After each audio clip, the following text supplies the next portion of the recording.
गजल मनहरूका लागि विशेष कार्यक्रम गजल सँग। जब संगीतमा मिठो सुर हुन्छ, जब संगीतमा मिठो सुर हुन्छ, मलाई आनन्द भरपूर हुन्छ। तिमी आउँछौ मधोसी चालमा, तिमी आउँछौ मधोसी चालमा, झन् मेहफिल सुमधुर हुन्छ, मलाई आनन्द भरपूर हुन्छ। सबै कुरा भुली अँगालिन्छौ तिमी, सबै कुरा भुली अँगालिन्छौ तिमी, तिम्रो साथ मलाई मन्जुर हुन्छ, मलाई आनन्द भरपूर हुन्छ। मलाई छोडी जाने कुरै नगर, मलाई छोडी जाने कुरै नगर, तिम्रो आवश्यकता जरुर हुन्छ, मलाई आनन्द भरपूर हुन्छ। एक्कासी म बिउझन्छु निद्राबाट, एक्कासी म बिउझन्छु निद्राबाट, सपना सबै चकनाचुर हुन्छ, जब सङ्गीतमा मिठो सुर हुन्छ, मलाई आनन्द भरपूर हुन्छ, मलाई आनन्द भरपूर हुन्छ। गीतानगर 4 देवनगरका मित्र कृष्ण अविरलको यो गजल वाचन सँगसँगै फरकपनको अनुभूति दिलाउने सामुदायिक रेडियो ध्रुवतारा 89.8 मेगाहर्ज सुनेर बसिरहनुभएका तमाम आदरणीय गजल मनहरूमा हार्दिक स्वागत एवं अभिवादन व्यक्त गर्दछु। प्रविधिका मित्र श्यामसँगै म तपाईँहरूकै गजल मनको साथी आरपी पोखरेल आउन सक्नुहुनेछ र आफ्नै आवाजमा गजल वाचन गर्न सक्नुहुनेछ भने हामीलाई धेरै गजलहरू प्राप्त भएका छन्। ती गजलहरू पनि आजको कार्यक्रममा स्थान दिँदै जानेछौँ। तपाईँहरू यो हप्ताको लागि पनि प्राप्त भएका छन्। करिब 20-25 वटा गजल मलाई यो हप्ताको लागि प्राप्त भएका छन्। म ती गजलहरूलाई पनि कार्यक्रममा स्थान दिँदै जानेछु। सोडिम पल बेच्छु नपुगे शरीर बेच्छु, सोडिम पल बेच्छु नपुगे शरीर बेच्छु, प्रेमिल गजल बेच्छु नपुगे शरीर बेच्छु, जवानीको मदिराले लट्ठ हुनेहरूलाई, जवानीको मदिराले लट्ठ हुनेहरूलाई, भट्टी र पसल बेच्छु नपुगे शरीर बेच्छु, प्रेमिल गजल बेच्छु नपुगे शरीर बेच्छु। मलाई जिउनु छ यहाँ बेचेरै जिउनेछु, मलाई जिउनु छ यहाँ बेचेरै जिउनेछु, न्यानो आँचल बेच्छु नपुगे शरीर बेच्छु, सोडिम पल बेच्छु नपुगे शरीर बेच्छु।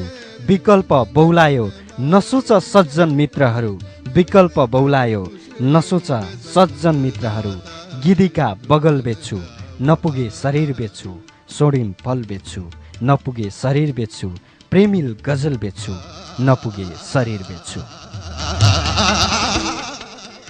विकल्प बाबु गीतानगर 1 चितवनका मित्रको यो गजल मैले वाचन गरेको थिएँ। धेरै धेरै धन्यवाद छ विकल्प बाबुलाई यो गजलको लागि। धेरै गजलहरू छन् तपाईँका, ती गजलहरूलाई पनि लिनुपर्ने हुन्छ।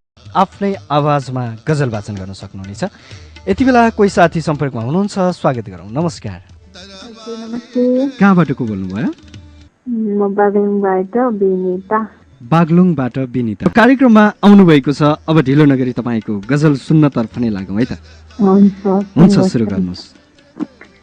तिमी मात्र मेरो भन्ने तकदिर छ मसँग, तिमी मात्र मेरो भन्ने तकदिर छ मसँग, ती हातले रङ्गाउने शिर छ मसँग, तिमी मात्र मेरो भन्ने तकदिर छ मसँग, ती हातले रङ्गाउने शिर छ मसँग। सधैँ तिम्रो यादमा छटपटाउने गर्छु, सधैँ तिम्रो यादमा छटपटाउने गर्छु, त्यसैले त तिम्रै मात्रै यो पीर छ मसँग, तिम्रै हातले रङ्गाउने शिर छ मसँग।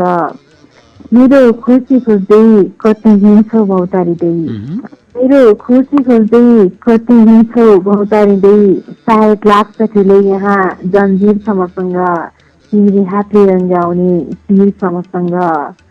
तिम्रो निम्ति चढाउँछु रगतको थोपा थोपा, तिम्रो निम्ति चढाउँछु रगतको थोपा थोपा, जान्न नजर अब अन्त मन स्थिर छ मसँग, तिम्रै हातले रङ्गाउने शिर छ मसँग।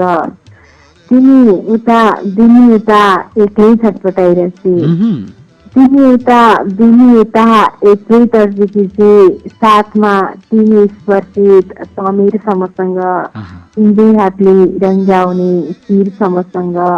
तिमी मात्र मेरो भन्ने तकदिर छ मसँग, ती हातले रङ्गाउने शिर छ मसँग। धन्यवाद। ती हातले रङ्गाउने शिर छ मसँग। हजुर, निकै सुन्दर शब्दहरू मार्फत गजल सुनाउनु भयो।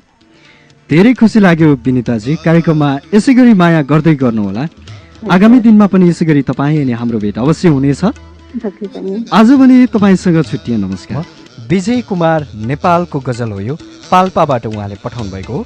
खेल्दै नखेली हारेको खेल भएको छ जीवन, खेल्दै नखेली हारेको खेल भएको छ जीवन, चढ्नै नपाई छुटेको रेल भएको छ जीवन। हाँसो र खुसी उसँगै पहिला नै गएसी, हाँसो र खुसी उसँगै पहिला नै गएसी, पुस माघको अनौठो भेल भएको छ जीवन। दिन र रात नभनी अगेनोमा झोसिए पनि, दिन र रात नभनी अगेनोमा झोसिए पनि मैले खानै नपाएको सेल भएको छ जीवन। खेल्दै नखेली हारेको खेल भएको छ जीवन, चढ्नै नपाई छुटेको रेल भएको छ जीवन। त्यसै गरी अर्को गजल पनि म वाचन गर्दैछु। मोहन रावल अनमोल अस्तुले यो गजल हामीलाई पठाउनु भएको हो। अछाम मुहाको स्थायी ठेगाना हाल क्षितिज पारीबाट भनेर लेख्नु भएको छ। मनकी रानी बनाउला भन्छु मान्दै मान्दिन, मनकी रानी बनाउला भन्छु मान्दै मान्दिन, मायाकी खानी बनाउला भन्छु मान्दै मान्दिन। कति चञ्चलपन सुवास्ता छ बाहुमा तिम्रो, कति चञ्चलपन सुवास्ता छ बाहुमा तिम्रो, अनौठो कहानी बनाउला भन्छु मान्दै मान्दिन, मनकी रानी बनाउला भन्छु मान्दै मान्दिन। कुन शब्दले बयान गरौँ म फुल केसरा, कुन शब्दले बयान गरौँ म फुल केसरा, आँखाकी नानी बनाउला भन्छु मान्दै मान्दिन, मनकी रानी बनाउला भन्छु मान्दै मान्दिन। उषा निभेको बेला जुन चाहिएको बेला, उषा निभेको बेला जुन चाहिएको बेला, त्यो सुरा पानी बनाउला भन्छु मान्दै मान्दिन, मनकी रानी बनाउला भन्छु मान्दै मान्दिन, मायाकी खानी बनाउला भन्छु मान्दै मान्दिन, मनकी रानी बनाउला भन्छु मान्दै मान्दिन। अछामका मित्र मोहन रावल अनमोल अस्तुको गजल मैले यति बेला वाचन गरेको थिएँ। सुनबाट भएर कोही साथी आइसक्नु भएको छ, उहाँलाई स्वागत गरिहालौँ। नमस्कार हजुर। नमस्ते। कहाँबाट को बोल्नुभयो? भरतपुर 11बाट इन्दु। भरतपुर 11बाट इन्दु। इन्दुजीसँग अघिल्लो हप्ता पनि मेरो कुराकानी भएको थियो, तर तपाईँको गजल हामीले सुन्न पाएका थिएनौँ होइन? हजुर। हजुर के गर्नुहुन्छ भरतपुर 11मा? पढ्दै हुनुहुन्छ। हुन्छ इन्दुजी, आज तपाईँको गजल सुन्न पाउने भएका छौँ। अब फटाफट सुरु गरिहाल्नुहोस् है त। भर्खरै लेखेको हो, साथै राम्रो त छैन। हुन्छ सुनाउनुहोस्। म उदास हुँदै गर्दा तिमीलाई खुसी देख्न पाऊँ, म उदास हुँदै गर्दा तिमीलाई खुसी देख्न पाऊँ, तिम्रै यादमा सधैँ यस्तै गजल मुक्तक लेख्न पाऊँ, म उदास हुँदै गर्दा तिमीलाई खुसी देख्न पाऊँ। मैले आशा मारिसके अब भेट हुन्न होला, मैले आशा मारिसके अब भेट हुन्न होला, विपना त यस्तै भयो सपनीमै भेट्न पाऊँ, तिम्रै यादमा सधैँ यस्तै गजल मुक्त लेख्न पाऊँ। आँखा खोल्दा एक्लै हुन्छु बन्दै गरी भए पनि, आँखा खोल्दा एक्लै हुन्छु बन्दै गरी भए पनि, दुवै हात त्यही पाउमाथि तिम्रै बाटो छेक्न पाऊँ, विपना त यस्तै भयो सपनीमै भेट्न पाऊँ। दैव संयोग यस्तै भयो आएकी छु तिम्रै पछि, दैव संयोग यस्तै भयो आएकी छु तिम्रै पछि, अघि अघि हिँड्नु प्रिय पाइला पछि टेक्न पाऊँ, दुवै हात त्यही पाउमाथि तिम्रै बाटो छेक्न पाऊँ। अन्तिम शेर छ। सायद यस्तो लाग्न थाल्यो आयु अब छोटी रहेछ, सायद यस्तो लाग्न थाल्यो आयु अब छोटी रहेछ, अन्तिम पल्ट बोलिदिनु तिर्सनायो मेट्न पाऊँ, म उदास हुँदै गर्दा तिमीलाई खुसी देख्न पाऊँ, तिम्रै यादमा सधैँ यस्तै गजल मुक्तक लेख्न पाऊँ। खुसी लाग्यो कार्यक्रममा आउनुभयो र निकै सुन्दर लाग्यो तपाईँको यो गजल पनि। आगामी दिनमा पनि यसै गरी तपाईँसँग हाम्रो भेट अवश्य हुनेछ। आज भने तपाईँसँग छुट्टिन्छु, नमस्कार। म वाचन गर्दैछु। सलिम अन्सारीले यो गजल हामीलाई पठाउनु भएको हो। उहाँको ठेगाना रहेको छ प्युठानबाट, उहाँले यो गजल हामीलाई पठाउनु भएको हो। बिरानो यो सहरमा तिम्रै कमी छ, बिरानो यो सहरमा तिम्रै कमी छ, मेरो सानो घरमा तिम्रै कमी छ, पोख्दैछु अचेल म भावना आँसु झार्दै, पोख्दैछु अचेल म भावना आँसु झार्दै, गजलको बहरमा तिम्रै कमी छ, बिरानो यो सहरमा तिम्रै कमी छ। सवार छु म एक्लै गन्तव्य खोजेर, सवार छु म एक्लै गन्तव्य खोजेर, लामो यो सफरमा तिम्रै कमी छ। बिरानो यो सहरमा तिम्रै कमी छ। यो खुसी खै कुन्नी रुचेको, यो खुसी खै कुन्नी रुचेको, छैन मलाई मेरो हरेक रहरमा तिम्रै कमी छ। बिरानो यो सहरमा तिम्रै कमी छ, मेरो सानो घरमा तिम्रै कमी छ। सलिम अन्सारीले प्युठानबाट यो गजल पठाउनु भएको, धेरै धेरै धन्यवाद छ सलिमजी यो गजलको लागि। उसले त मलाई मन पराउँछ अरे, उसले त मलाई मन पराउँछ अरे, बिचरा भन्न फेरि डराउँछ अरे। उसले त मलाई मन पराउँछ अरे, सपनमा पनि उसले मेरै नाम लिँदै, सपनमा पनि उसले मेरै नाम लिँदै, रबिन मेरो प्राण भन्दै बरबराउँछ अरे। उसले त मलाई मन पराउँछ अरे, बिचरा भन्न फेरि डराउँछ अरे। हजुर, मन चाहिँ पराउने तर भन्न चाहिँ डराउने है। हजुर, माया गर्ने मान्छेले मन पराइसकेपछि सायद भन्न पनि डराउनु हुँदैन होला हैन? हो के रे? हजुर, कहाँबाट को बोल्नु भयो? म भरतपुरबाट रबिन राज अर्याल। हजुर, रबिन राज अर्याल भरतपुरबाट होइन? हजुर हजुर, निकै सुन्दर गजलहरू तपाईँका सुन्दै आइरहेका छौँ कार्यक्रममा रहेर। हाम्रो कार्यक्रमलाई एकदमै माया गर्ने मित्र रबिन राज अर्याल होइन? हजुर, आज पनि आउनु भएको छ र पक्कै पनि गजलको साथमा हुनुहुन्छ। अब तपाईँको गजल सुन्नतर्फ नै लाग्ने हो कि रबिनजी? हुन्छ हजुर, हुन्छ, सुरु गरिहाल्नुहोस्। हरियो बाँस मलाई प्यारो तिम्रो लागि डोली, हरियो बाँस मलाई प्यारो तिम्रो लागि डोली, तिम्रो विवाह मेरो मृत्यु हुँदै गरोस् भोलि।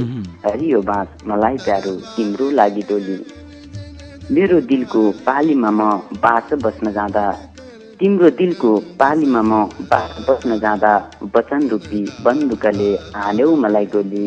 हरियो बाँस मलाई प्यारो तिम्रो लागि डोली, तिम्रो विवाह मेरो मृत्यु हुँदै गरोस् भोलि।